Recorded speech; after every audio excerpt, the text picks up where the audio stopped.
Right. Vithal గారు, ఇక్కడ journalist Vithal గారు, ముందు బీజేపీ విఠల్ గారు ఈ వచ్చిన ఇది సరే, దిలీప్ గారు చెప్పినట్టుగా మొదటి నుంచి ఆమెకు ప్రయారిటీ లేకపోవడము, కొడుక్కి ప్రయారిటీ ఉండడము కొంతవరకు ఇట్స్ సహజంగా జరిగేది. న్యాయమా అన్యాయమా పక్కన పెడితే కొంతవరకు జరిగేది. కానీ అది ఈ స్థాయి దాకా వచ్చి నువ్వేంద్రాబాయ్ నీకు నొప్పేంద్రాబాయ్ అనే పదాలు వచ్చే స్థాయికి వచ్చింది అని అంటే ఏంటి? దీనికి అసలు మూల కారణం ఏంటి? ఆస్తుల, ఆధిపత్యమా, అధికారమా, పార్టీలో పెత్తనం కోసం పోరాటమా, ఏమనుకోవాలా?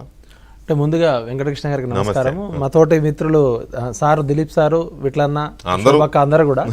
అయితే ఇక్కడ 2001లో ఒక సంఘటన జరిగింది.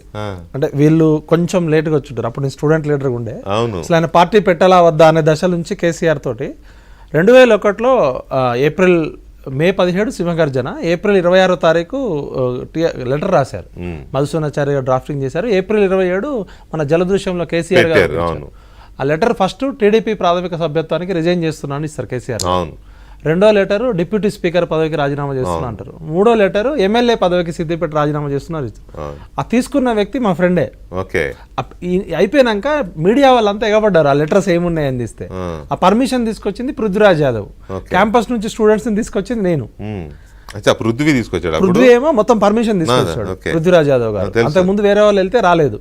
మొత్తం అప్పుడు సిటీలో మజిల్ పవర్ గానీ అంతా కూడా పృథ్వాన్నే చూసుకునేవాడు. స్టూడెంట్స్ మేము పృథ్వాన్న మేము క్యాంపస్ నుంచి స్టూడెంట్స్ ఆయన పార్టీ పెట్టాలా వద్దా అనే డిస్కషన్ కన్నా ముందు అసలు ఈయనకి నైతిక బలం ఇవ్వడం కోసం ఠాగూర్ ఆడిటోరియంలో ఒక ప్రీ మీటింగ్ పెట్టినాం మేము కేసీఆర్ గారిని పిలిచి. ఆ మీటింగ్ కి 3000 మంది వచ్చారు. దాంతో కేసీఆర్ గారికి ఒక జోష్ కూడా వచ్చింది. అంటే స్టూడెంట్స్ నమ్మకం వచ్చింది, అంటే క్యాంపస్ పిల్లలు కదులుతారా కదలరా అని. అప్పుడు నేను తేజ టీవీలో రిపోర్టర్ ఉంటూ చాటుకి తెలంగాణ మూమెంట్ అలాంటిది అట్లా ఇన్స్పైర్ చేసింది. అప్పుడు ఏమైంది, ఆ 3 లెటర్ల కోసం మీడియా పర్సన్ నన్ను కాబట్టి రిపోర్టర్లు అంతా నన్ను అడిగారు. ఆ లెటర్లు ఎక్కడ పోయినాయో తెలియదు, ఏం లేదు, ఖాళీ పేపర్లు. తర్వాత మళ్ళా ఆయన ఎవరు బోయినపల్లి హనుమంతరావు గారు అని ఉండే, అప్పుడు మీడియా ఇన్ఛార్జ్ ఉంటుండే. ఆయన మళ్ళా మధుసూనాచారి గారు డ్రాఫ్ట్ చేసి, అంటే స్టార్టింగ్ లోనే అబద్ధంతో స్టార్ట్ అయిన పార్టీ అది. చాలా మందికి తెలియదు, చాలా కొత్త విషయం ఇది. దిలీప్ గారు ఎక్కడ పోయారు? అప్పుడు దిలీప్ సార్ ఇంకా రాలేదు అప్పటికి, ఇప్పుడు లేరు సార్. నేనేమన్నా అంటే ఒక జర్నలిస్ట్ గా మాకు ఇప్పుడు ఒకవైపు జర్నలిస్ట్ పాత్ర పోషించాలి. మరి ఏమి లెటర్లే పృథ్వీ యాదవ్ కి పర్మిషన్ తీసుకొచ్చింది పృథ్వన్న. టీఆర్ఎస్ వాళ్ళు ఇస్తే పోలీసులు పర్మిషన్ ఇవ్వలేదు జలదృశ్యం దగ్గర పోలీసులు అన్న. మళ్ళీ పృథ్వన్న వెళ్ళి తీసుకొచ్చినాం మేము. ఒక 1000 మందిని లాఠీలతోటి అవసరమైతే పోలీసులు దాడి చేస్తే లట్లు పట్టుకొని కూడా కూర్చొని ఏదైతే అది అయింది. వారు స్టార్ట్ అన్నట్టే మేము వచ్చినాం. 3 DCMలతో వచ్చినాం మేము రావడమే. అంటే ఒకవేళ ప్రభుత్వం కానీ ఏమైనా చేస్తే జలదృశ్యం అని. అటువంటి టైం నుంచి అసలు తెలంగాణ ఉద్యమం మొదలైంది నీళ్లు నిధులు నియామకాల కోసం కాదు. అది కేసీఆర్ పెట్టిన ట్యాగ్ లైన్. చాలా మంది ఏంటంటే ఒక గొర్రె తోకల్లో పోతున్నారు. తెలంగాణ వచ్చింది భూమిపుత్రులకు ఉద్యోగం కావాలని.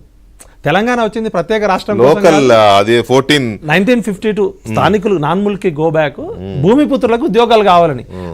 తెలంగాణ రాష్ట్రం కోసం కూడా కాదు. మనం ఎందుకంటే పునాదిరాలని మర్చిపోతే దాని చరిత్రను మర్చిపోతాం. స్వేచ్ఛ, సమానత్వము, స్వయం పాలన, ఆత్మగౌరవం కోసం తెలంగాణ 52 ముల్కీ ఉద్యమం కానీ 69 ప్రత్యేక ఉద్యమం కానీ మా ఉద్యోగాలు మాకు కావాలని మొదలైన ఉద్యమంలో త్యాగాలేమో ప్రజలయ్యి, భోగాలేమో రాజకీయ నాయకులయ్యి. నాడు చెన్నారెడ్డి కావచ్చు, నాడు కేసీఆర్ కావచ్చు, ఎల్లయ్య మల్లయ్య పుల్లయ్య కావచ్చు. ప్రజలేమో ప్రాణాలు కోల్పోయేంత త్యాగం చేస్తారు, నాయకులేమో